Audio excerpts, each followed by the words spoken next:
Straight Politicking. Alex Alonso 101 here with my co-host Munchie B, the mayor. What up, man? Oh man, what's the deal? What's the big old deal? Shoot, man. They just lifted the curfew here in the city of Los Angeles for the immigration protests that have been going on for the last, I don't know how long it's been. It's been a good week, maybe 7, 8, 9 days. I was coming from No Jumper. Me and Low, baby, we was on the freeway, and then we got the alert. It said the 110 freeway and the 5 freeway. They don't want nobody on the freeways. Curfew between 8 and 6 o'clock. I'm like, damn, they trying to keep the freeways clear too. Oh yeah, 8 p.m. to 6 a.m. Right, Yeah, they don't want nobody out there. but they on the freeways. They talking about the 110 freeway, the 5 and the 110. Yeah, they don't want people pulling up in caravans and things of that sort. Let me fix your mic real quick.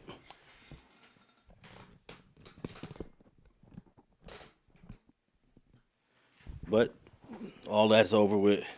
The mayor just declared the curfew over. The mayor and the governor ain't rocking with the Trump agenda. You know what I'm saying? Nah. They ain't messing with. Actually, one of Trump's decisions got overturned by a judge for him to use federal troops here in L.A. It got overturned. So Cause he deployed what 6, 7, 800, whatever to come out here, Marines, whatever he was. You know what I'm saying? yeah, it's not needed because California has the National Guard. California got its own soldiers. You don't need to send the most powerful killing machine on earth. Hold on, California got this. What you mean? California got its own soldiers, Well, every state has their own. National Guard. Yeah, their own. Okay. Their own. They're not military. U.S. military. So every state have National Guard. Every state. Yeah, all 50 states should have their own soldiers. Okay. Yeah, they're So they're states troops, not U.S. troops. state troopers. Okay. So you could utilize that. And you trying to deploy 700 Marines. That was what was used in the '92 riots. It was California National Guard Hmm. that came in and started whooping ass on that last day that ended the riots.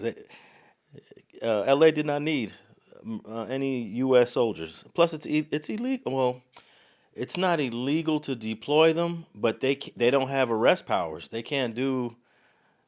cannot do the same things that the Oh no, LAPD and the sheriff do. they Yeah. can't do no detention, no detaining. Nah, they can't. But they probably would have ended up doing it. Then it would have been a violation of the law. So what? So they come out here just to what? Just to whoop ass. Just a presence, a visual presence. I heard that when the Marines came, I think they might have been deployed briefly. They didn't even have their rifles. They didn't have a bullet in the chamber. They were unchambered rifles that they were carrying. So they just run around empty guns. Well, it wasn't empty. It wasn't empty. It just wasn't chambered, ready to shoot. Okay. You know, as where the LAPD, LA County Sheriff, for those that don't know, those guns in their holsters, there's one in the chamber. You know, there's one already in the chamber, ready to pop off. Hey man, Trump got to be one of the most ignorant people I ever uh, knew of. You know what I'm saying? Gangbangers included. Like that man is ignorant. Hey, what did you think? Nina Berreta was. Remember we had Nina Berreta on last week. Go tap in with that episode of Straight Politicking. Nina Berreta from San Diego. She was kind of defending them. I'm gonna say this about Nina Berreta. Nina Berreta is probably the first person I came across that defended Trump and then was making good points, right? And then didn't sound stupid.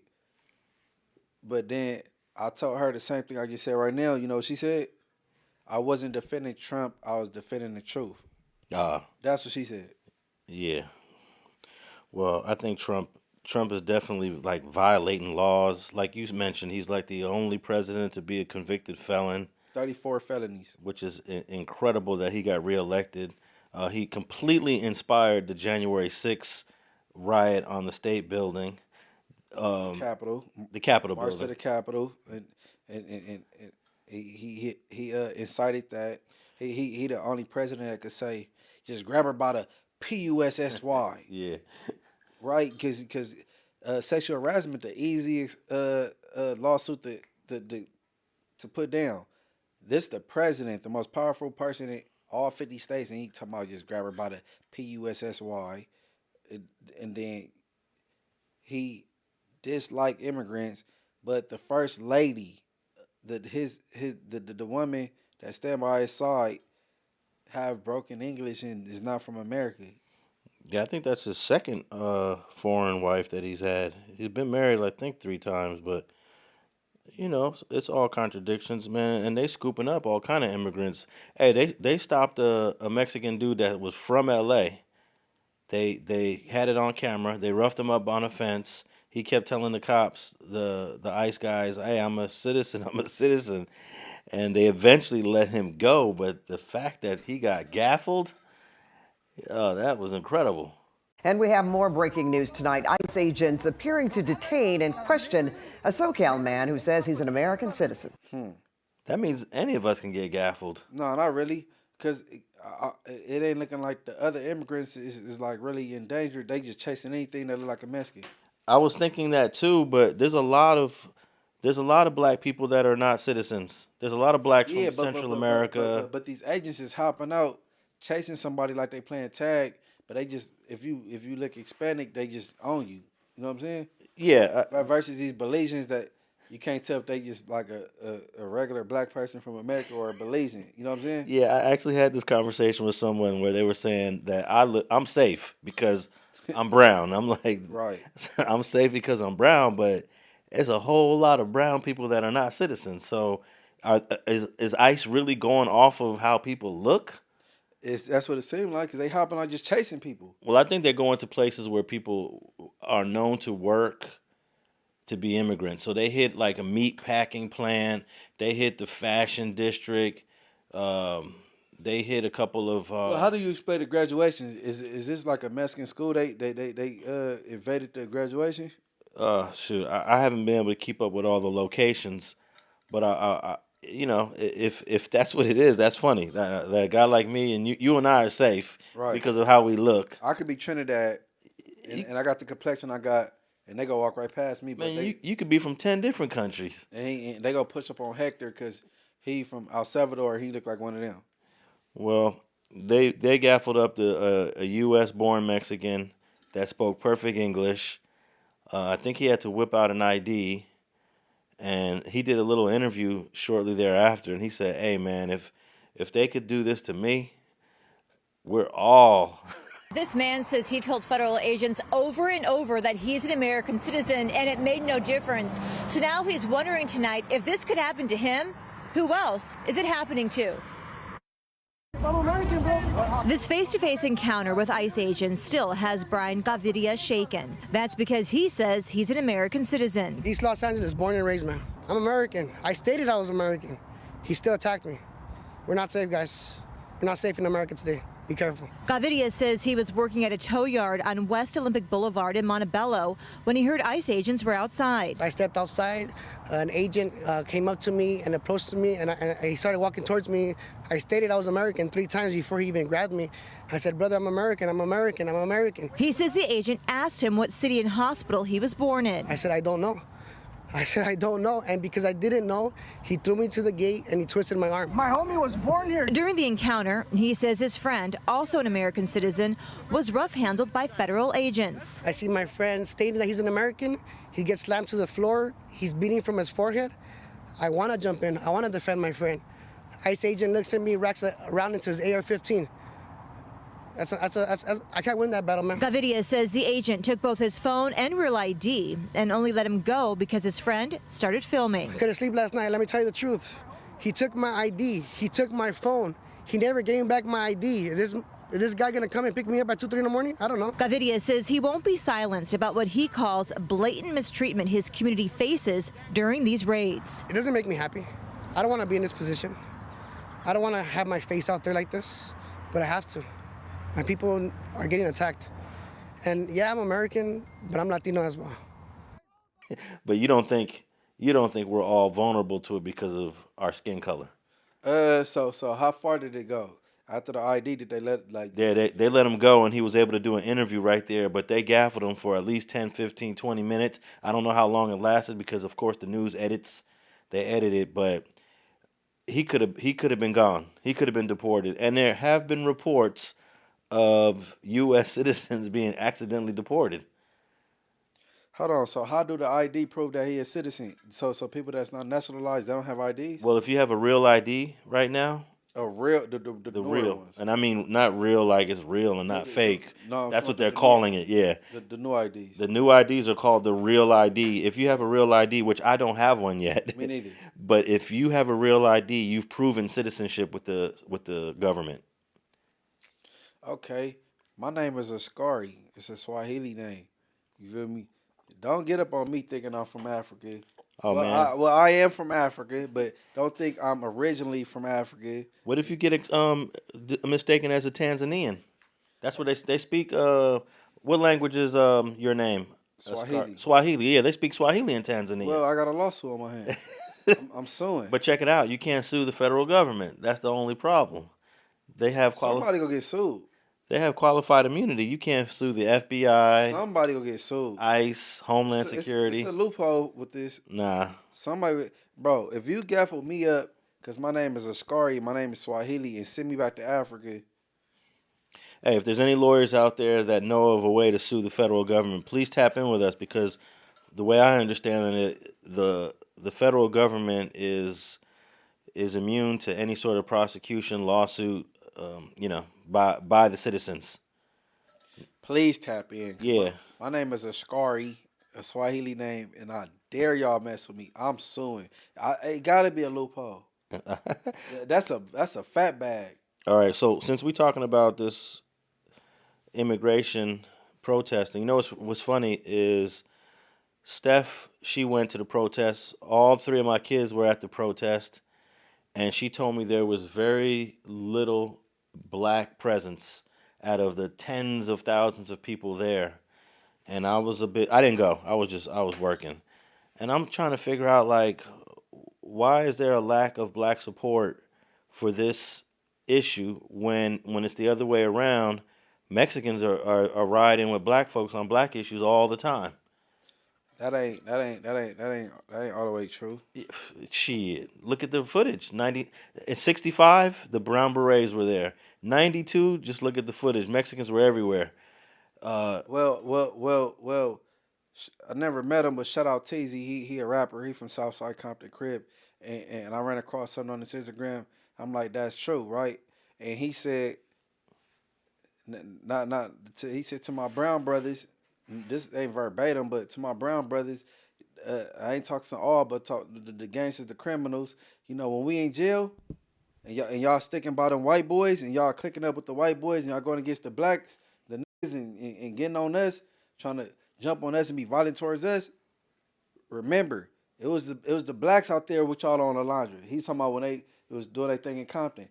The blacks were standing with the browns on the laundry. You know what I'm saying? It wasn't a white boy in sight. So remember that. These to the Mexicans that be in jail, and y'all got alliance with the white people. They not out there with y'all. It's the blacks. So and then I heard Joe Moses was out there protesting. RJ was out there protesting with him. So maybe it thinned out. But I think at one point the blacks was out there with the brown brothers, like, you know what I'm saying? Well, if they were in small numbers. And I remember I was asking my kids, and I was asking Steph, like, what's up with the black folks? You see them out there? And Steph told me that they weren't present, and it's to the point where they're not even needed, because there's so many Mexicans and Central Americans. They're not even needed for the protest, and that's kind of disappointing to hear, because when it's going to go down for a black cause, and black numbers are definitely smaller, they're going to need some Latino and Central American people out there pressing the line as well. And I don't think it's going to. To me, this demonstrated a large divide between the black and Latino community in LA. I think it's gotten even larger. But I think people seeing people stances on certain things, and then it's thinning out as far as, you know what I'm saying, the support. But I still don't agree with all this ICE raids and especially going to churches and schools. That ain't cool. And you know what I'm saying? Did you see, I think at one of the schools, some kids, maybe they were like 10, 11 years old, they were being handcuffed or zip tied by ICE. You don't zip tie kids, bro. You don't zip tie kids, bro. That never broke a law. That's crazy. That ain't the way you detain or obtain. You don't, that's not the way you handle children, bro. Yeah, I think that it's been a big failure for the Trump administration and these ICE raids, because what I was thinking the other day, they're going to farms, they're going to meat packing plants, they're going to sweatshops. Who's going to do these jobs? But they said they was looking for the criminals. They're gone beyond. Now they going beyond that. They gone beyond it. I think Whittier, there was a raid about 3 days ago where a young man saw ICE parked across the street, went into, I believe it might have been a garment shop, sweatshop type thing. He went inside and warned everyone that was working in there that ICE is across the street, and at least 10 to 15 people left and were able to escape it. But the people that didn't leave got scooped up. And none of them were criminals. None of them were criminals. And that's the reason why they didn't leave, because they felt they were safe because they wasn't criminals. What's typically a packed parking lot filled with vendors and shoppers now sits relatively empty after a large ICE raid shut down the Santa Fe Springs swap meet Saturday afternoon. It was a very chaotic scene. In our so many years of working here, we would have never imagined ICE would show up here, or we'd see them here at our work. You're looking at exclusive Air 7 video of the raid unfolding off Alondra Boulevard. Around 3:30 p.m. Saturday, dozens of ICE agents were seen walking through the swap meet. Witnesses say they seemed to randomly go through the crowd asking questions. At one point, we saw ICE agents take at least 2 people into custody. But signs of the raid started hours earlier. At 9 a.m., Araceli Lopez and her boyfriend spotted ICE vehicles at a nearby gas station. We arrived to the swap meet at 9 a.m. to work for my grandparents and parents. Me and my boyfriend saw ICE outside of the swap meet around 9 a.m. It was about 4 to 6 ICE trucks, and they had the Ford vans behind them. They had about 2 of them, and they came driving down towards the swap meet. I go in there running. I let all the vendors know, hey, ICE is here, ICE is here. I made 2 families leave on the spot. And basically the manager had stopped me at one of the vendors I was at and tried to silence me. She said I wasn't able to go around telling people that ICE was outside. We must have probably saved 10, 15 plus families because they thanked us. They thanked me for coming in and letting them know, because they caught family members. They were able to get out themselves. So who knows how many people would have been taken in yesterday if it wasn't for me to go in and tell everybody. It's kind of sad. We don't know if this is ever going to work for us again. We don't know the backlash the swap meet's going to receive, or if it's ever going to, if times are going to change, if the ICE is going to be as hard, then we can't continue to work here. I'm surprised that anyone would have stayed. But also, you're thinking, okay, they're outside, but are they going to come in here? There's a lot of other buildings here. But nah, they went in there and started scooping people up. So it got real, and I don't know why they would stay. That's stupid. That's stupid. Why would? Yeah, I know people that don't even want to go outside that are from different places. Yeah, they're from Central America. Most of the people I know that aren't citizens are from Central America. They don't want to go outside. They don't want to go to the store. That's smart. Y'all let this shit blow over. All right, so since we're talking about this, I want to mention some arrests. Now, the feds, they made some arrests and charged some people with federal charges, but then the LADA, Nathan Hochman, announced some arrests too. They really think they're doing something. This is an article from KTLA 5. LADA Nathan Hochman announced felony charges against several individuals, including one man who allegedly threw a rock at a CHP vehicle. That's a felony? Yeah, and set another one on fire. Okay. For their actions during several days of ICE protests in downtown LA. The DA first pointed out that charges were filed against a relatively small segment of thousands who were demonstrating. And they have photos here of three CHP vehicles that were on the 101 freeway parked under the under one of the street bridges on fire. And all I gotta say is when there's protests, there's always going to be a little violence. I don't know how you have a protest without conflict. That's like, hey, this country wouldn't even exist. The United States of America wouldn't exist if George Washington and his crew of people didn't turn up and protest violently against the British government. You know, our existence is based on violent protests. So when people want to protest and it comes with a little violence, I don't think you can stop it. We from Cali, where you ride, not rally. Yeah. Okay, so they arrested a guy named William Rubio, 23 years old, charged him with two felony counts of assault upon a peace officer and use of destructive device to injure or destroy. They arrested Terrell Tillis, 30 years old, of Wilmington, charged with one felony count of possession of a firearm by felon and one misdemeanor of giving or receiving a large capacity magazine. Antonio De La Rosa of Linwood was charged with one felony count of discharge of a laser at an aircraft. Would be a helicopter. Right. Freddie Lee Baldwin, that sounds like a brother. Definitely doesn't sound Latino. 39 of L.A. was charged with one felony count of second-degree commercial burglary. Oh, yeah, he was riding. He was not riding, looting. Trying to get it in. Oh, actually, it says here he got caught on Broadway, forced himself into the Apple store. Okay, and then Adam Palermo, 39, was charged with 4 felony counts of assault with a deadly weapon on a peace officer and 1 felony count of arson and vandalism. And one of the things that I noticed on the video when watching the protest, the police would throw tear gas into the crowd, right? Right. It would land on the ground and it would start smoking. Some of the guys would kick the tear gas Go back over there. back to the police skirmish line, and the police are complaining that they're being attacked by gas. As protesters, a group Gas they threw. Gas they threw. I don't know if that's I don't know. I don't know about how I feel about that. I don't want to say that, I would with my kids. How we feel, we know how we feel, but how the courts gonna look at that? Oh, they're gonna say that that's a felony. Right. Yeah.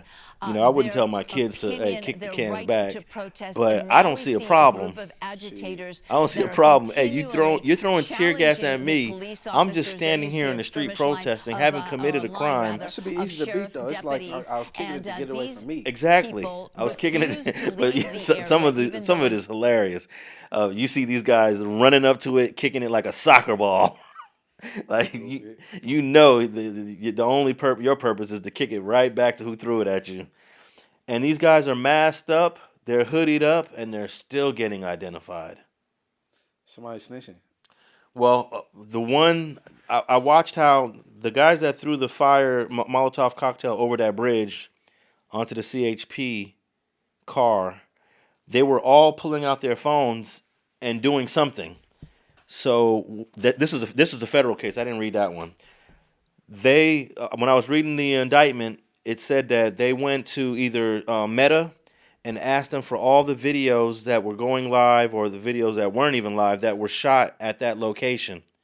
And they were able to link videos to the owners of the cell phones and identify people who were in masks and hoods. So the problem is, don't videotape, don't pull out your phone, don't go live, don't record while you're in the middle of a protest. That go for these gangbangers and the rioters. And when you look at the footage of them throwing the stuff over the bridge onto the car, you see at least 3 or 4 people with their phones out. So they documenting like Alex do. Do you look at the same? What you mean? Alex go out there and he document what's going on.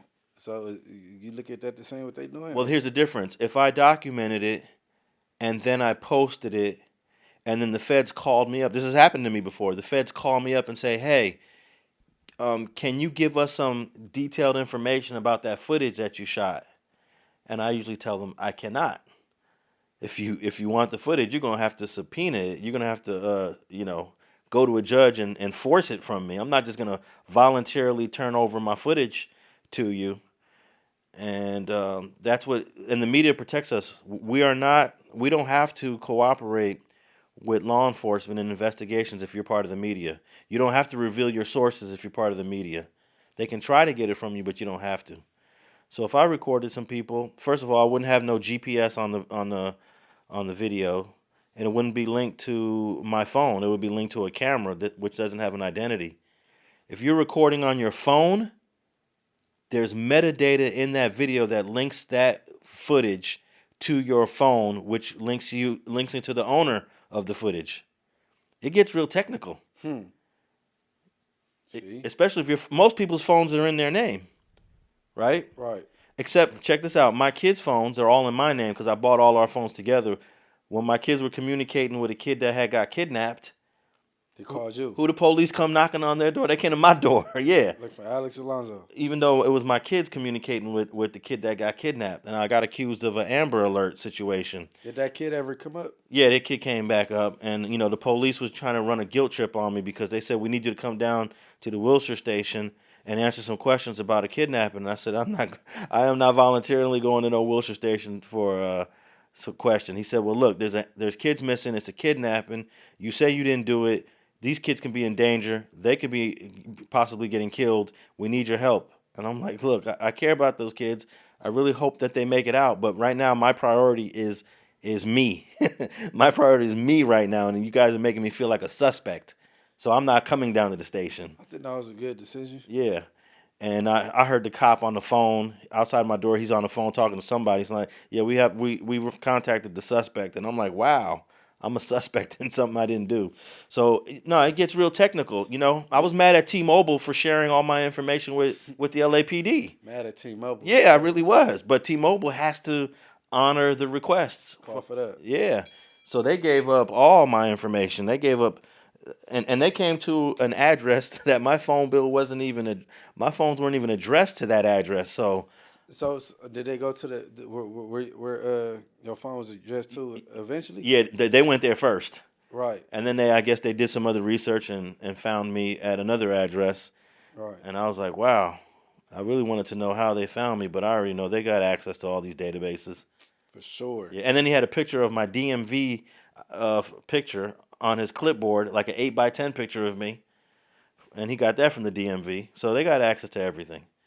So, I mean, if you're in a protest, if you're in a riot, I think the worst thing you can do is pull your phone out and start recording, especially if you're going live. If you're going live, you're screwing yourself. If you want to record the video, fine, save it, keep it for yourself. Don't post it. You go live, guess what? They got all the metadata. I don't know, man. Because your location is also on your phone. You have location services on. Mm-hmm.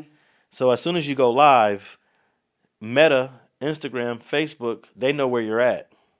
So this is gonna make YouTubers, people do content thing twice if they, you know what I'm saying? Because you recording and you might be going live, screen recording or whatever, and it's going to a database, or they just don't give a F. If you're going live, it definitely goes to a database. It goes to Instagram server. It goes to Facebook server. Don't go live.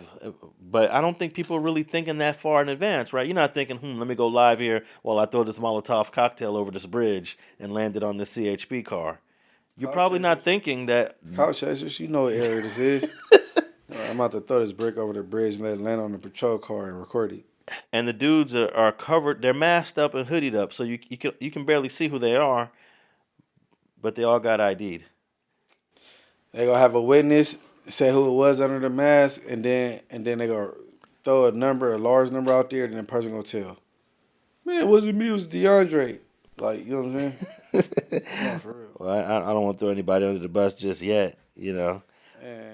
But there was one guy that got charged by the feds who, I don't even know if this is a crime, but when I was reading the indictment, I was like, wow, this is deep.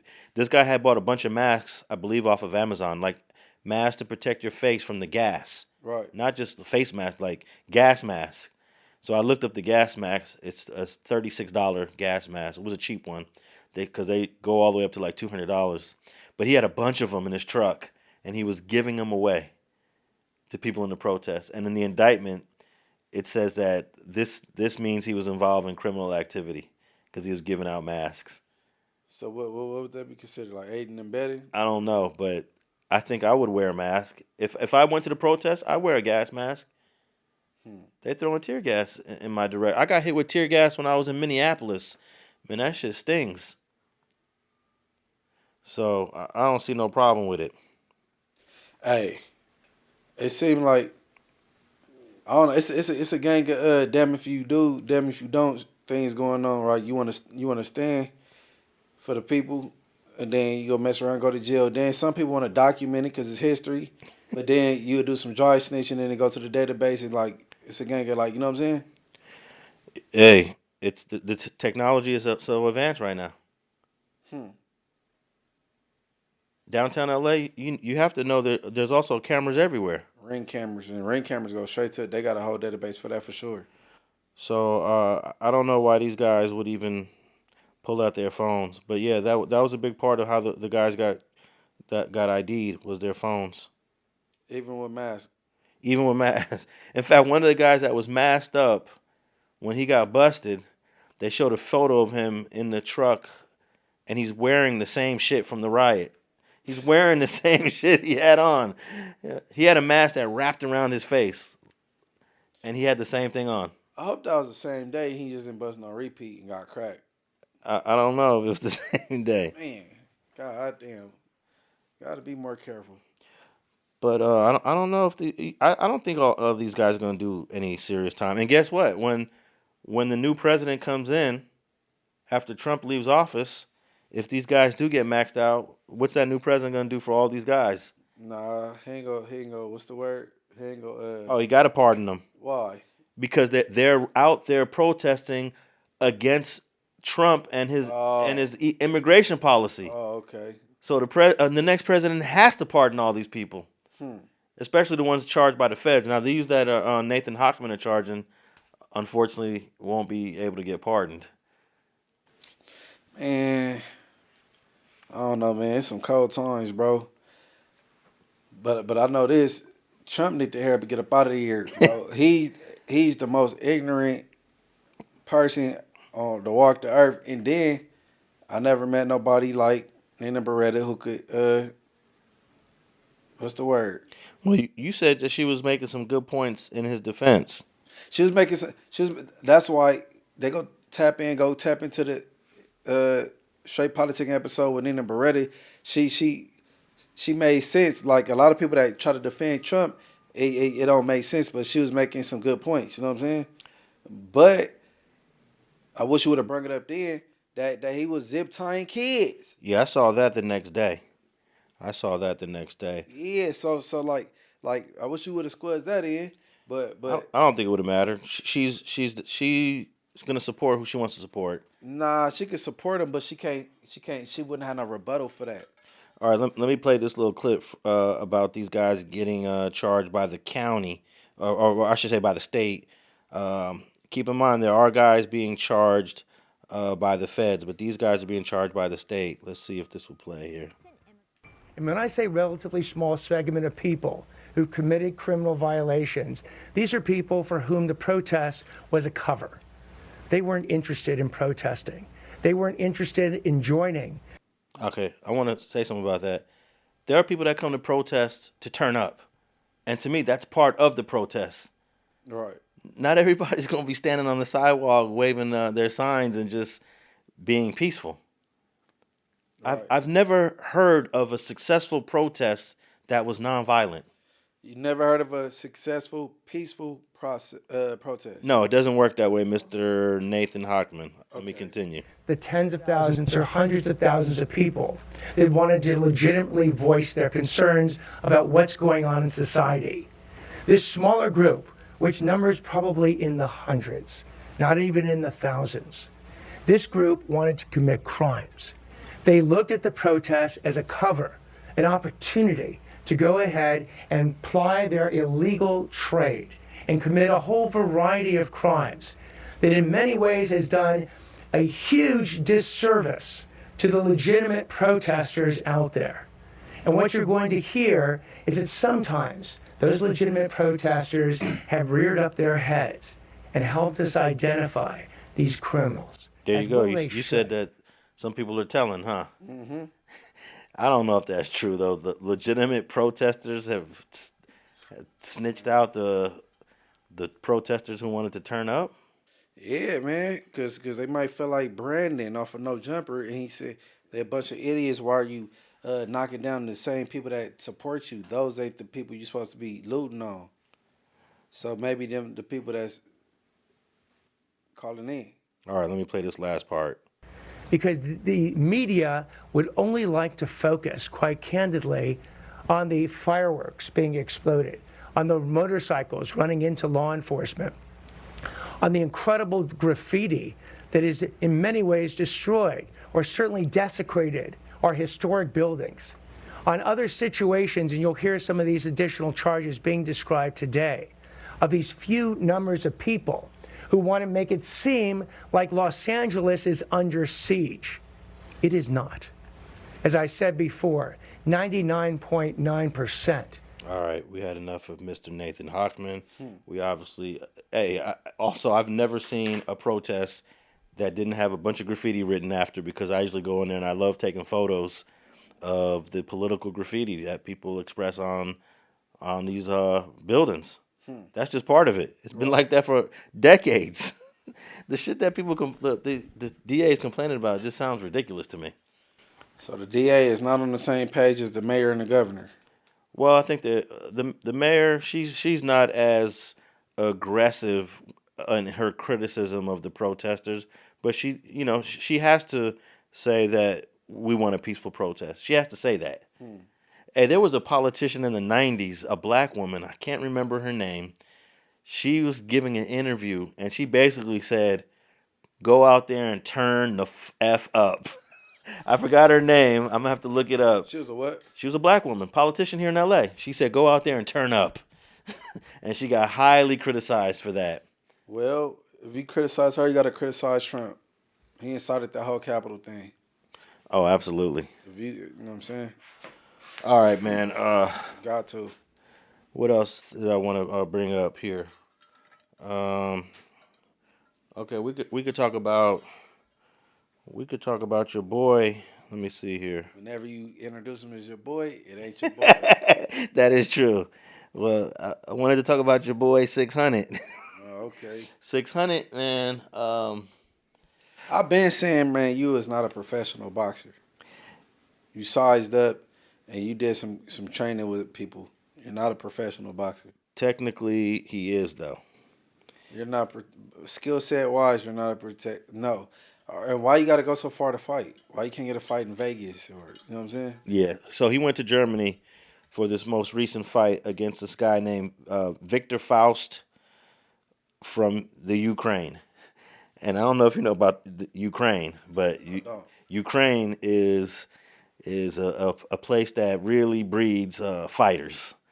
I mean, they're also a place that breeds a lot of soldiers. They're actually fighting Russia right now. There's a war with a lot of the Ukrainian teens that are being recruited to fight this war against Russia.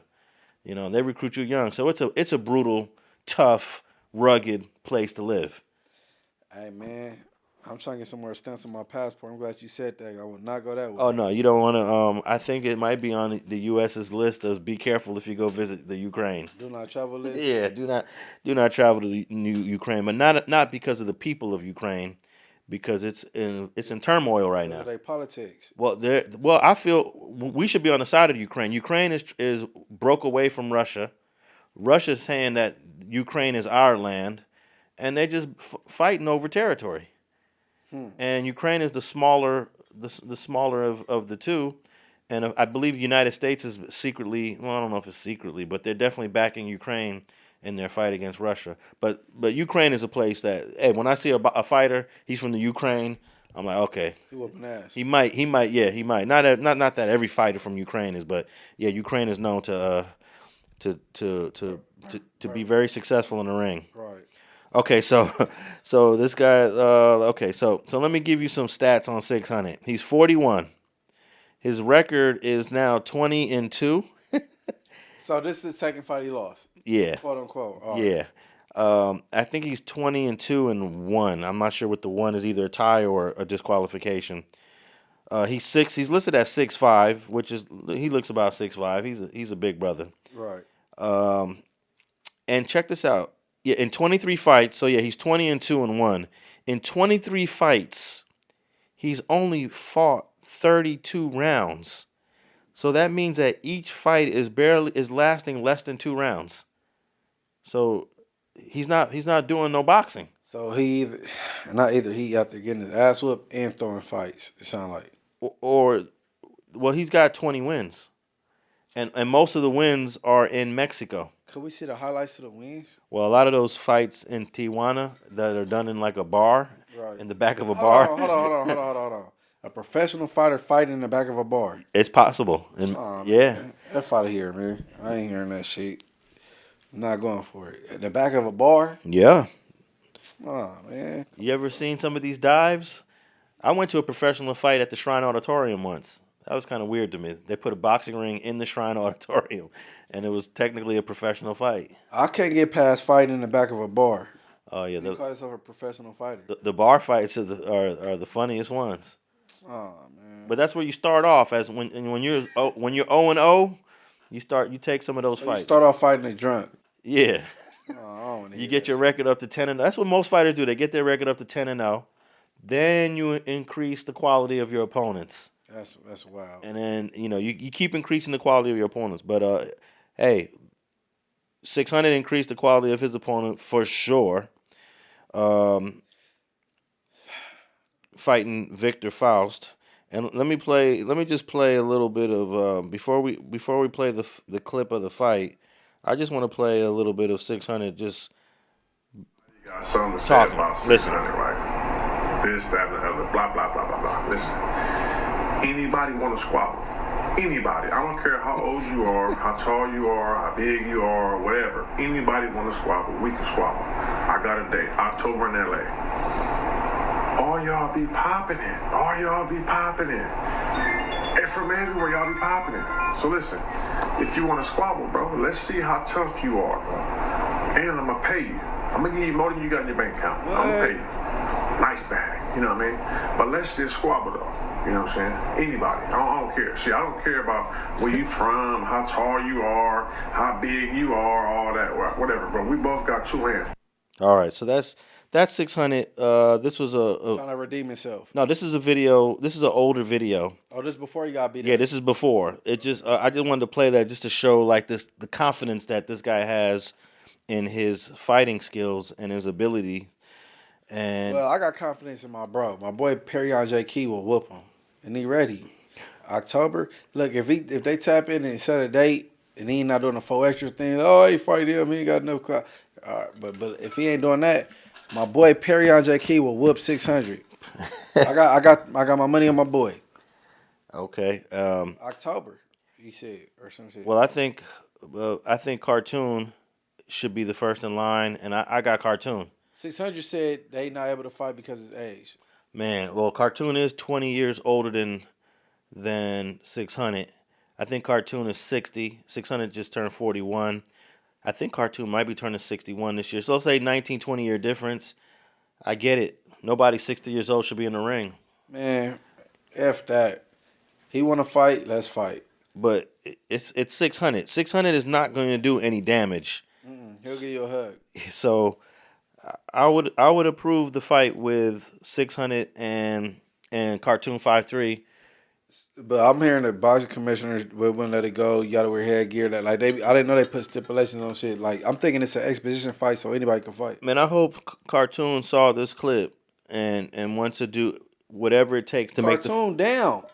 It's 600 making up excuses, bro. Christopher Lovejoy. Hey, if they need to wear head masks, if they need to make the gloves a little bit thicker, let's do it. But here, let me play this clip. This fight didn't last.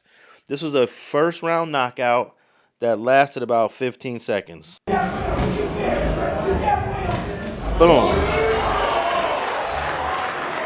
That's it. He's down. He's getting counted out.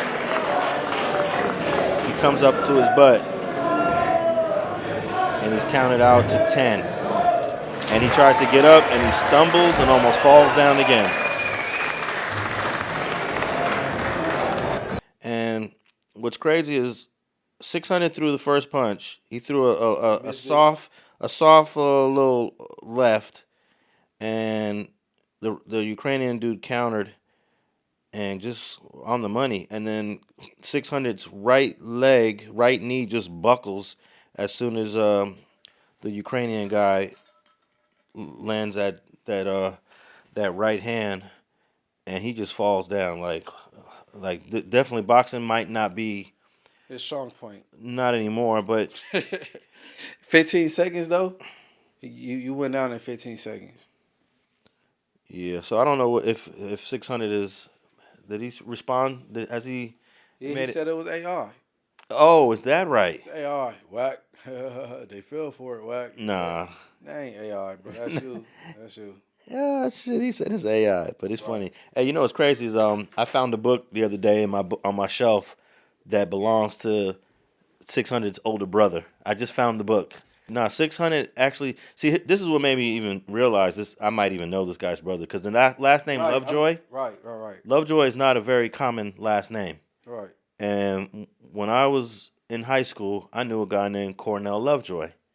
Okay. And I always thought about Cornell Lovejoy when I would hear Christopher Lovejoy. Never thought they were related.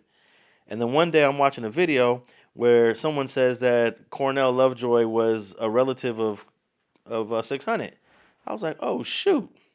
And So you know Cornell. I know Cornell very well from just growing up in L.A. We went to high school together. He lived off of he lived in the schoolyard neighborhood, but he left a book at my house once. The book was I forget the title of the book, but it was about changing your identity. Right. It was just about. It was like some shady shit. I was flipping through the book the other day, and I was thinking, I don't know if this book is legal. You know, because some books are considered illegal. Yeah, because certain books they wouldn't let get in the pen. Like 48 Laws of Power at one point they wouldn't let. You know what I'm saying? But changing your identity. I wonder what the name of that book was. Let me think. I think it was called. And it was like different volumes, and I had the third volume. I read some of it, and I just remember. Yeah, it's really good. I just remember Cornell was into this stuff. Cornell Lovejoy, that was my boy.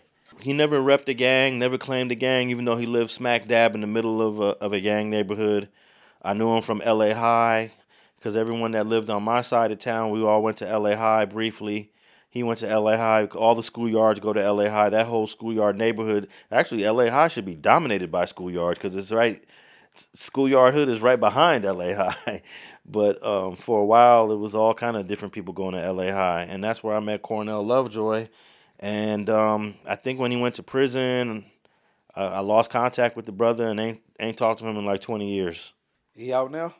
Yeah, he's out now. And that's why didn't have Lovejoy connect y'all? I told him to have him holler back at me, and he never did. And that's why I called 600 one day just to let him know, just to ask him, is it true? And he was like, yeah. I was like, wow. Is it true where he got knocked out? No. Is it true that Cornell is his brother? Yeah. Okay. Because Cornell, I mean, it would be his like older brother, because Cornell is older than me by maybe like 2 years, and so that there must have been a big gap between, moms having these two kids. But nah, he was a cool dude. I don't know how old 600 is though. 41. It says there on his boxing record he's 41. Okay. So Cornell Lovejoy's in his late 50s. Oh, so Lovejoy was born in 84. No. Oh yeah. Christopher Lovejoy probably, yeah. Yeah. But I think his boxing career needs to come to a halt. You're gonna get yourself hurt unless you go down to Tijuana and continue doing those fights. Right? Fighting in the back of a bar is crazy. Organized fight in the back of a bar is crazy. All right. Last thing I want to talk about is what do you think about this juror, this black juror on the Diddy trial, being excused and replaced by an alternate?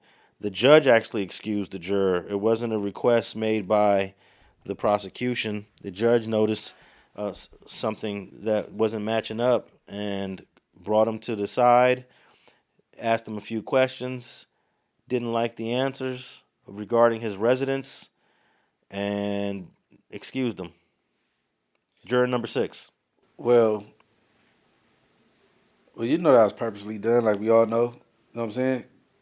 Because the probability of a hung jury, anything, because you got 2 black jurors, and then why you just now catching this 3 weeks into the jury? I mean, to the trial, 3 weeks into it. Well, apparently the juror had a conversation talking about, oh man, I had a long commute in from New Jersey. Whoa. Don't know who. He said it though. It was like New Jersey. What are you doing commuting from New Jersey? No one from New Jersey should be on the jury. So I guess that's what initially alerted. So one of them Oreos, then not even Oreos. One of them white people then gave them up. It's possible. It's possible. But the defense fought to keep him on, and they were unsuccessful in their quest to keep him on. It's toe up. They know what they did. They know the courts know what they was doing. What you mean by that? They purposely got rid of a black juror. You know what I'm saying? You'd have to be able to, if you don't have concrete evidence, then it's kind of hard to say that if it's deliberate, you know? I think I ran across he was living in two places, or his girl just lived in Jersey and he lived in New York. And I don't know, man, but either way, they knew what they was doing. But the judge feels confident that it won't come up on an appeal because it's not based on race. It might come up in my channel on how they so I want to know, they need to check everybody's addresses, all of them. Yeah, they ask you all these questions when you're in. So why did y'all catch it 3 weeks later? Because he didn't say, "Oh, I'm living in Jersey." They ask him. They ask every juror, "What's your address?" Where you staying at and where you living at is different. He gave an address for New York. He gave a Bronx address. But I think he be staying with his girl in Jersey. You know what I'm saying? Is that a crime? You live in New York. All right, let me play this one clip from CBS News regarding this juror that got kicked off. A juror in the Sean Diddy Combs trial has been dismissed today over concerns about where he actually lives. CBS News legal reporter Katrina Kaufman is live from outside the courthouse this morning for us. So, Katrina, what's going on here? Vlad, so juror number 6 has been dismissed, and what happened is he gave some inconsistent statements about where he lives. Originally during voir dire, he said that he lived in the Bronx. Then he recently told someone at the courthouse that he lived in New Jersey. There's also been some inconsistencies about who he's living with, and all of this leads the judge to believe that there's a potential lack of candor here. He said that it gives him concerns about other answers of this juror and whether he's trying to shade the answers that he's given to the court in order to be on this jury. And if he has an agenda, the judge says that could undermine the entire trial, Vlad. So as a result, the jurors being dismissed. There was a strong argument from Combs' team, though. One of his lawyers, Xavier Donaldson, said that this is a uniquely diverse jury in this courthouse, and he talked about how it's of the paramount importance that someone is judged by a jury that's representative of who they're making decisions about. So it's notable that the juror that was dismissed is a black male. He's being replaced with a white male, and they're worried about how this hurts the diversity of the jury, although it does still remain a very diverse jury, Vlad. Super shady. You're not trying to get your kid into a school. You're supposed to be answering truthfully to serve on this jury. All right. Katrina, what are you laughing at? That's from CBS News. You know how I feel. Well, he slipped up and said Jersey, and he shouldn't have. If he was trying to cover that up. Man, just because you came from your girl house, what address do his ID say? That's what I want to know. That's what's important. Well, I don't know if they go by your ID, but just because listen, bro. If I ain't mistaken, you live in New York and your girl's in New Jersey, and you came from your girl house. That's probably fine. I think that's what happened. I think it had to be a little deeper than that for the judge to remove him. So there's definitely something about New Jersey that is that they're thinking is a permanent residence. He probably used to live in the Bronx, then moved to Jersey, and he got caught. My brother astroglide back to New York for court from New Jersey. Yeah, he got caught slipping, basically.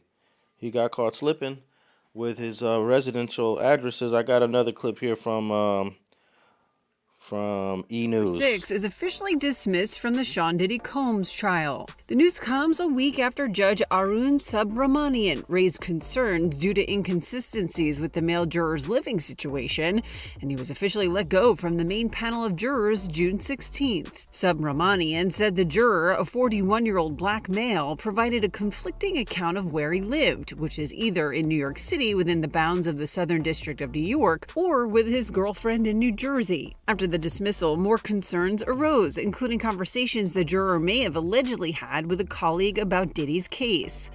The juror, who had his phone confiscated by the judge June 13th, was replaced by someone from the alternate pool, a 57-year-old male accountant from Westchester. With the former juror number 6 being a 41-year-old black man, Diddy's defense argued in a 14-page appeal filed June 15th that there was, quote, no valid basis to dismiss him, and removing him would affect the diversity of the jury. The letter notes in part, quote, we understand the court has refused to find any discriminatory motive in the government's actions with respect to its preemptory strikes or this motion. However, we respectfully and regrettably disagree. However, the judge addressed the argument, emphasizing, quote, this jury does not raise those concerns. The process to get a jury worked and worked wonderfully. Follow E! Online for the latest updates in the Sean Diddy Combs case. See? Hey, he's going to pop out and start giving some interviews and breaking it down. Hey, brother, tap in the Street TV, man. Alex Alonso want to have a talk with you, man. I believe you spend some nights and you stay with your girlfriend when it's convenient, and you live in New York. Well, you came from court from New Jersey to New York, and then they just nitpicked with you, bro. But he should have just explained that to the judge. If he would have just said what you just said, I live in New York, I'm just visiting somebody in New Jersey, he wouldn't have got kicked off for that. It has to be a little bit more deeper. It ain't got to be more deeper. It's supposed to be more deeper. It ain't got to be. You know, them people do what they want to do. Well, then that means that this if it's true what you're saying, this whole case can get overturned. And I don't think that why would a judge wouldn't want to risk getting a whole case overturned? He didn't want to risk no mistrial or no, you know what I'm saying? Because you got 2 black jurors and it's go. They looking at his demeanor, his posture, and like, oh, he's seeing it his way. And they got him up out of there. Well, then that's more riskier to get rid of a juror. Most of the time, a judge is going to want to keep a juror, unless he absolutely has to get rid of him because they don't want to get a case overturned under their watch. It's embarrassing. Let's say he's found guilty, Diddy is, and then they bring up this jury situation where this juror was kicked off illegally, let's say. That means that this judge made a huge mistake and embarrassing his track record. And I don't think a judge wants to take that risk. I think the judge looked at all options and said, nah, I have to let you go. And I think he covered his bases. We're going to find out. Because whatever that 15-page document that the defense submitted, that's going to be public. 14. Yeah. 14 page, that's going to be public any moment now. And we'll see. But if it's true what you're saying and Diddy's found guilty, he can get his conviction overturned. Hey, I got people laughing, right? I said, man, Alex said, and he wasn't being funny. Yeah, man. The only people yelling free Diddy is you and Kanye. Yeah. Oh man, come on, man. No, I'm not completely opposed to him beating this case. I think he's not gonna completely beat it. He's not gonna get. It's too many charges, and all of them, it ain't all gonna stick, and he not gonna get washed and nailed like people think. Man, I just heard the testimony of the remember the guy that got caught when Diddy got in his house raided. They took some dude into custody at the airport. I think it was a white guy. Okay. He testified. Either he testified, yeah, for the defense or prosecution. He's the guy that was supplying the drugs. I believe it was the guy that was caught. So for the prosecution, yeah, he trying to stay free. So all the drug stuff that came in, it's not looking good. And this guy Diddy spent a lot of money on like Molly, pills, whatever other things he was. The party pack. Man, so and then getting the drugs from LA to Miami, ooh, right there, that right there is transportation of illegal drugs. I want to know I want to know. Okay, you say he from L.A. The dude that was supplying. I don't know where he's from, but I believe there was some testimony about bringing drugs from Los Angeles, getting all the pills and stuff from L.A. and bringing it to a Miami spot. Okay. So that's a huge blow to the Diddy defense, and then of course the arson. That's a huge blow if you believe it. If you believe what's his name, Kid Cudi. No comment. Yeah. I hate the. If Kid Cudi came off believe, I never heard any of the people that were in the courtroom saying that it seemed like he was bullshitting. I mean the assistant corroborated the story. Oh yeah. That she did too. Capricorn. But you believe that people be conspiring against defendants? Yeah, I believe. Like Tory Lanez. I believe the Capricorn woman and Cudi got a relationship, and because she knew the whole time that Cassie was dealing with him, so they talking outside of court anyway. That's what I believe. Also, you thought they conspired against Tory Lanez. Hold on, who I say conspired? Well, it would have to be Megan and Kelsey. Nah, not quite Megan and Kelsey. I think Megan felt guilty and she knows she was in the wrong. And I believe she felt guilty because it's her fault. She crossed her and dealt with this dude, and she was drunk. Her, on top of her being intoxicated, and then she did the little backstabbing stuff for the second time, hitting the dude that she dealt with, and she felt guilty, so she trying to keep Kelsey up out of it, and she refused to say Kelsey shot her, which I believe Kelsey did. Okay, but then Kelsey, she told a story that matches Megan's story. Not quite. Yeah. Kelsey didn't tell on Tory. She didn't tell on Tory when she testified, but they played an interview she gave for the prosecutors months prior. So yeah, she came and then the reason the prosecution said the reason why we're getting a different story from Kelsey is because this dude Tory Lanez has bribed her to not testify against him. But on record, she never accepted a bribe. Well, we don't know because when I say on record, I'm talking about on the recordings. What do you mean? On the recordings, called her from jail and all that. Like, there's no record of that. No, there's a record of Tory Lanez and Kelsey meeting up for him to return some of the luggage that was left in the SUV. There was a lot of her belongings in the car, and there was a belief that they made some sort of negotiation or deal when they met up face to face. And then Megan was so upset. She was like, wow, you met this guy face to face after the shooting? Right. No, she found out through the whole court case. So she was like, wow, this guy, but she didn't realize she was meeting him to get her luggage that was left in the SUV. So there's all these allegations about bribing.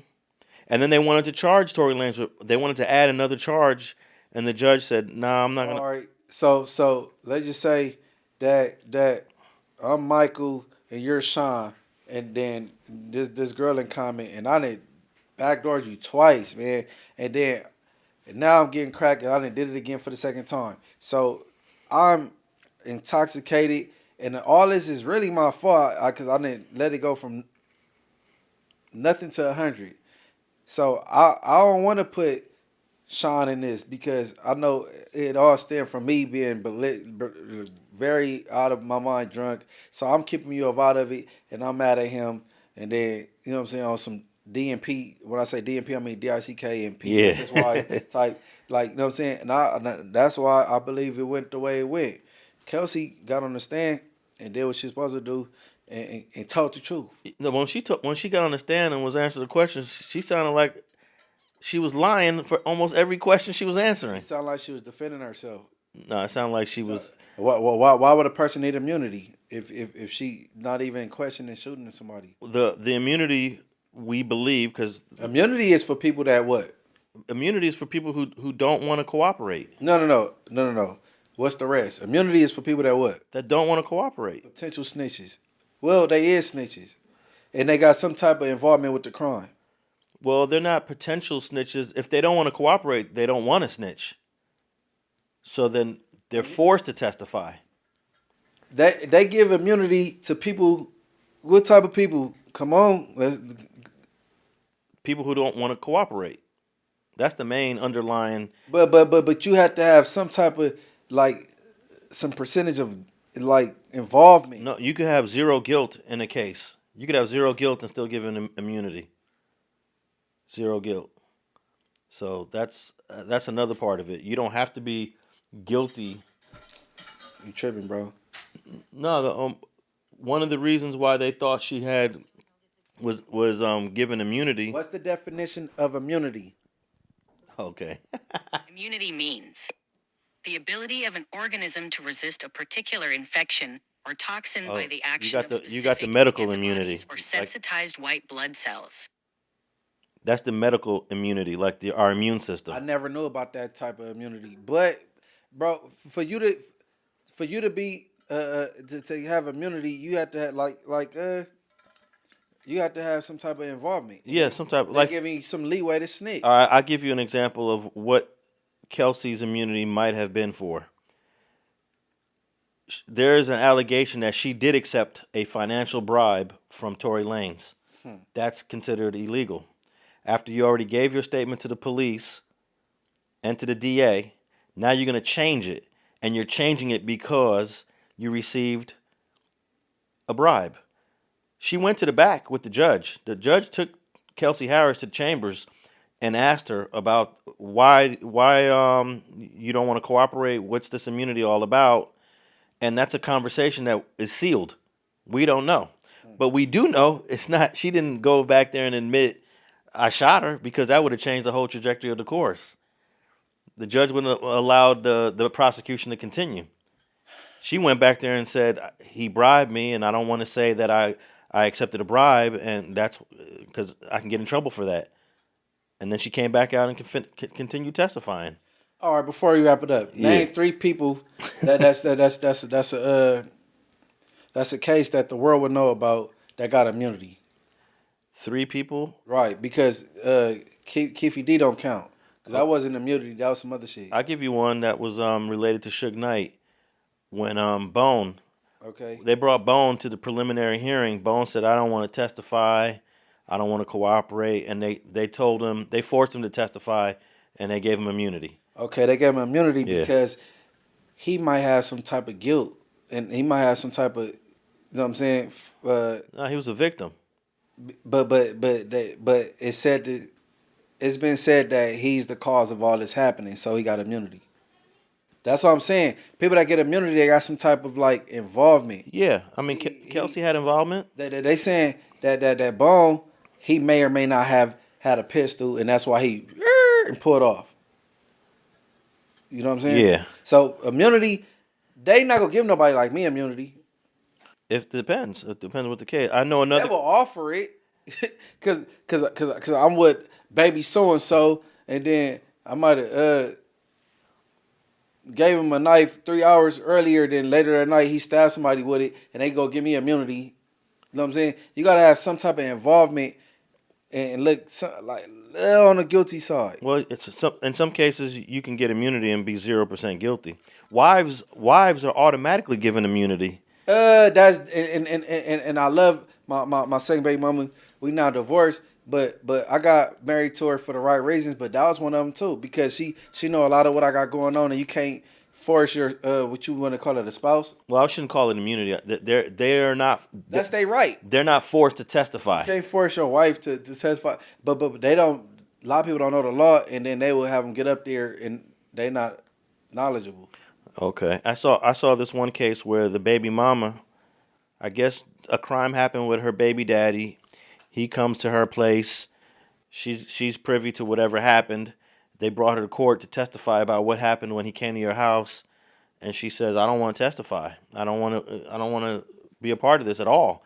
She's 100% innocent, but she has information about what had happened after this crime was committed, and the judge said, "If you don't testify, I'm going to hold you in contempt." And then he said, "I'm giving you immunity. This immunity means you have no choice. You can't plead the fifth anymore.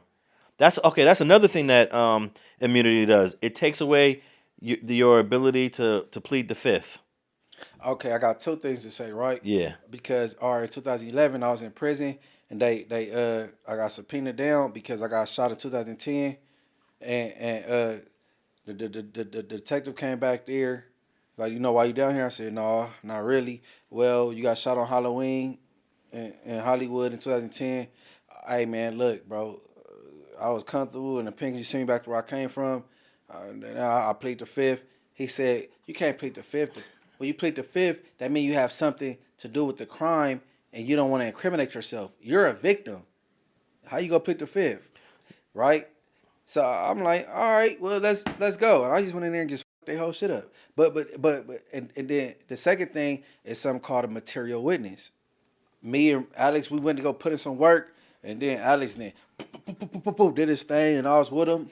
And then I'm a snitch, and they ain't gonna all of my testimony, they ain't gonna hold it against me as long as I say everything that Alex did. But that's the same thing as immunity, though, in a sense. Pleading the fifth? No, immunity and being a material witness.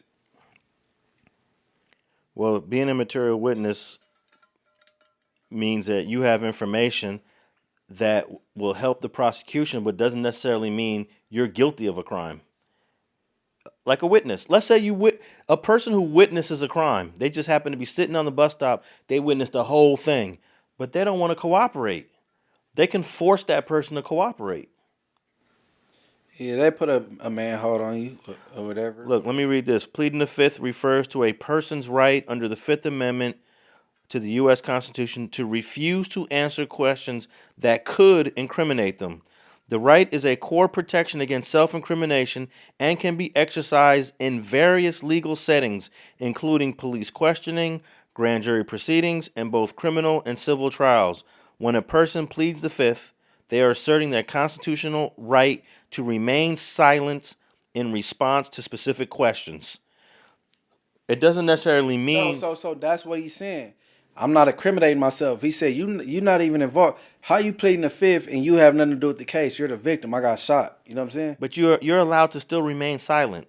No. That's not even a question with me. But I'm just saying. But and then I said, nah. But then they was like, all right, we just gonna keep you down here in this county jail to the end of the trial. And I wanted to get back to the pen where it's comfortable and it's a TV. Now I'm like, all right, let's go. And I went in there. And then I told him what I told him at the hospital. I don't know who shot me. But guess what? My dad was there. And I looked to the back of the courtroom. My dad was sitting there. I didn't know he was going to be there. He was there just in case they were like, oh, my son snitched or whatever, right? So before I get in there, and this what DAs are. They narrators. They're movie Tubi writers, right? They paint a picture. Because before I got in there, the DA explained to the jury that gangbangers, they got this... thing where they don't snitch and it's frowned upon and right? And then when I got up there and I left out of court, see, I told you, gangbangers don't tell. They don't. After they didn't put the big picture of me on a projector with gang tats, is that you? I'm like, what the fuck? Where'd I get that picture from? Well, I think Kelsey accepted a bribe. It seemed like a lot of evidence was pointing towards that. Shit, if you listen to her statement she gave to the DA, shoot, it was 180 from what she said on the stand. So they're gonna play your statement in front of the jury, the one that you wanna like hide. You can't hide that previous statement. They'll read it or they'll play it. But the one you say on the stand is the one that matter. No, yeah, man. No, and it's inconsistency. Help me out. Inconsistency. That. So, bro, without beyond a reasonable doubt, man, hey, bro, they not sticking to the letter of the law. No, the one you stay on the stand sometimes doesn't matter. They even played when Kelsey was testifying. The prosecution said, "Wait, hold up. Let me play what you said about this same question earlier," and they play it, and then she'll say some stuff like, "I don't remember that." Or, I mean, it just sounded stupid. You don't remember this whole 1 hour interview you gave the DA. where you were comfortable, you volunteered. Where's she at? She ain't did no interviews. That's smart. She did one interview, and obviously they agreed not to talk about the case. But so what's there to talk about? She don't do music. It was the most boring interview. I reached out to her to do an interview, but obviously she don't want to interview with someone that has. So if that being our best friend, is she originally from Houston too, or you don't know? Yeah, she's from Texas. That they met in Texas. Man, I know Kelsey probably look good. She's cool. Got she's a cool. Little booty on her. If you like them, she's like 4'11". Yeah, when they shorter, they thicker. Yeah, she's 4'11" and very curvy. I think she got a little too much ass. No, it ain't enough. Wait. Yeah. Sometimes you got too much. What? Yeah. So you think she got some work done? No. I think it's natural. I think she's all natural. She's natural. She's just a little thick. I'm gonna find Kelsey. But yeah, I think she accepted some money from Tory. Yep. Kelsey, I eat groceries, girl. Von's groceries only though. No food for less. But you know about them reading your previous statements in court. You've heard that before. They're gonna read your previous statement. Once the DA hear that, they supposed to know some inconsistencies. You know what I'm saying? Yeah, but sometimes they put a lot of weight towards that first statement you made. When you in them interrogation rooms, it's more intimate. Like, and it's more pressure on you, so you might saying what they want you to say. But now you in the open courtroom is you know what I'm saying? Yeah, it is a different setting, but so the jury's supposed to take that into consideration. That you got these two dudes in suits being very firm with this lady that's dainty and that's never been in trouble before. You're supposed to take that into consideration, bro. I would agree if they had like a aggressive interrogation of her. But shit, this wasn't even in a police station. She gave a statement at the DA's office around a bunch of DAs. I don't even think the police were even present. And she came with her dude. She came with her boy or husband. Husband? How'd she get a husband that fast? She actually married that guy. What guy? I don't know who this guy is, but he came to court when Kelsey testified. He was there. He was sitting right there. And the prosecution actually made it seem like, look, you came with your husband. You were comfortable. You came voluntarily. This was not the police. This was the DA. And you gave an hour statement about what happened that night. And you said Tory shot Megan. You said they were arguing. You said they were fighting. They were arguing about who's a better artist. They was dissing each other's careers. It went up between them two when they Megan could never diss Tory Lanez's career. She dissed him saying all you got was a collab with this white artist, and I can't remember his name. But they were going back and forth about who had the better career. And then when she came to court, I don't remember that. I don't remember saying that. Well, would you like us to play it for you? Sure, you could play it. Oh yeah, I did say that then, but I don't remember saying that. You know, it just sounded ridiculous. They're playing her own interview in front of her, and she's denying what she said. I ain't gonna lie, I'm on some hater shit right now. You said she married? Yeah. Yeah, okay. I ain't gonna lie, I'm on some hater shit. Damn. She got married fast between that incident with Megan and then when the court proceedings started with the child. She got married fast. The incident happened in 2020 and in 2022. When did the child start? 2022. So 2 years later. 2 years she got married, but when was this interrogation? 2022. It wasn't. She got interrogated twice. She got. One time wasn't so receptive, and the other time it was. Yeah, I mean, this was really the first interview she gave. She was dodging their calls for a long time. She was dodging them. And then she eventually pulled up in person, and they recorded a whole interview with her. Well, hey, you know, I got a lot of snitch jackets in my closet, and I like to put them on people if they fit.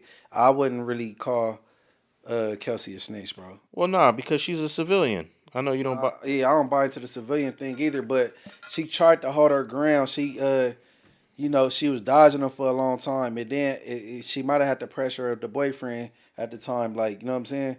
And then she tried to make it right at court. So no. So I wouldn't put that on Kelsey. You know what I'm saying? Well, I think she tried to make it right at court, as you say, because between the interview she gave to the DA and the time she came to trial, there was allegedly a bribe that was received. I believe she got her luggage before Like, what you mean? When see, that depends when she got her luggage. Oh, they I got think she got her luggage way early on. Nah, they got the timeline on all this. Oh well, the luggage was The luggage had to be had before she met up with the DA. the luggage was early on. So she breached contract with Tory Lanez. Yeah, but there was also communication between Tory's people and Kelsey. I believe that came up that someone reached out to her, and then she was trying to deny it, but then it just sounded like a bunch of lies. Okay. It was just a bunch of lies. What's her last name? Could you put it up for me? Kelsey Harris? Oh, Kelsey Harris. That's her last name? Yeah. Okay. Damn, man. And I can guarantee you that she will not do interviews on this topic. She will never want to talk about this topic. I respect it. Leave it alone. Because she's gonna get caught in a whole bunch of tongue twisters. The world gonna know you shot that girl in the foot. No, I think the world's gonna. We're gonna go on for another hour. The world's gonna know that she accepted a bribe from Tory. Bro, look, Alex say tomato, I say tomato, bro. All right. That girl shot that girl. She got basketball size. It was heated, and you not about to just walk up on her. She shot at the ground. Not even at her. She shot at the ground, and ricochet hit her foot, and that's what it is. Well, unfortunately, the driver decided not to testify in court. And then now he decides to make a statement outside of court that Tory wasn't the shooter. That would have helped in court. But he it doesn't help outside of court. But I always heard plead the fifth. I'm like, it sound cool. I heard in movies. I'm like, I'll plead the fifth. They're like, you're not even involved. How you pleading the fifth? You're not a suspect. You're not nowhere. I'm like, man. But I still did the right thing. All right, so what's some of the latest content you working on, Munchie? Oh man, I had a couple reactions and a couple rebuttals. I just Ron Mack out the Bay Area. I interviewed him. It's about to come out soon, so check that out on Munchie B, the mayor, YouTube channel. And I'm just knocking out content, man. I got the song with Perrion J. Key. Myself featuring Lil Boosie, Red Lambo. Everywhere you can click on Spotify, Apple Music, YouTube. Just type in Munchie B, Red Lambo. Just me, Perrion, and Lil Boosie, and you know what I'm saying. We doing it up, and I need to do a theme song for Straight Politicking. Just leading into here, a quick little 15 seconds. You know what I'm saying, and we go. You know what I'm saying. And everybody been tapping with you also on the No Jumper show. Yeah, I'm there everywhere. I'm there like air. You hear me? We're like air every Tuesday. You know what I'm saying? With the Oreo branding. You know what I'm saying? Lush, you know what I'm saying? He coming half high. The white boy, the porn star, Adam, we up there. You know what I'm saying? Yep. I'm everywhere like I'm working. You know what I'm saying? All right. Tap in with Munchie B on all those different platforms. I'm Alex Alonso 101 on Twitter, Instagram, and YouTube. I guess you could check out what I got. I got the Mad Ronald interview, which is dope. I got No Sense from Rolling 40s, who was H. Crown's brother. That's a dope interview. Make sure you tap in with Straight Politicking, last episode with Nina Berreta, if you haven't already seen that. Hold on, excuse me. Okay, Richard Hart, the last episode. Mariah Hayes, Alnisha Handy. Go check that out. That's the type of content I like to do. Yeah. You know what I'm saying? Like talking about current events and things like that. You know what I'm saying? I don't like to go back and forth with people. That's what I prefer to do right there. You know what I'm saying? And then check out the interview with Alnisha Handy from 2019. You know what I'm saying? Just type in Street TV, Alnisha Handy, it'll pop up. And then along with the recent interview I did with her, you know what I'm saying, when she helped me and Mariah carry the load. Definitely. I was just about to say that interview with the Richard Hart episode with Alnisha, it actually has the links to her 2019 interview. So make sure you tap in with that. And that concludes another episode of Straight Politicking, and we out.